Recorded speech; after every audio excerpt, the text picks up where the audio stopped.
For 3 years, I believed Mia and I were unbreakable. To everyone else, we looked like the ideal couple. People often told us how lucky we were to have each other. And I believed it. She was beautiful, clever, and had this magnetic energy that kept pulling me in. We spent countless nights talking about our future, marriage, children, growing old side by side. I was sure she was my forever. But reality has a way of destroying illusions. One Friday evening, I finished work early and thought I'd surprise her. I picked up her favorite takeout and a bottle of wine she loved.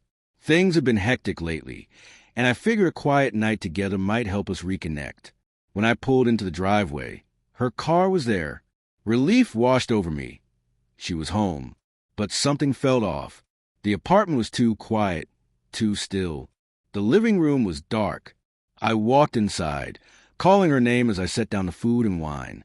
No answer. Her purse was on the couch. Her shoes, the ones she usually wore when going out, were by the door. She had to be here. Then I heard it. A laugh. Low, muffled, unmistakably coming from the bedroom. My chest tightened. I moved toward the sound, each step heavier than the last. Then came a man's voice. My pulse pounded. I nudged the door open just a crack, and froze. She was in our bed, with someone else. I couldn't move. Rage surged, but instead of bursting in, I stepped back and closed the door quietly. I sat in the living room, numb, trying to process what I'd just witnessed. A few minutes later, she emerged, hair messy, wrapped in a robe. No shame, no guilt, just irritation. "We need to talk," I said, keeping my voice calm though inside I was breaking apart. She leaned against the frame, arms folded, eyes rolling. "About what?"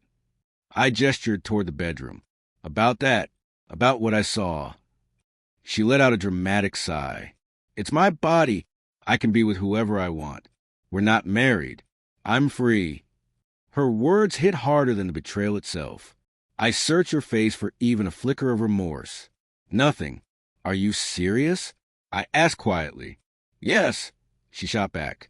"You're overreacting. Until there's a ring, I don't owe you anything. This is my life." I stared at her, stunned.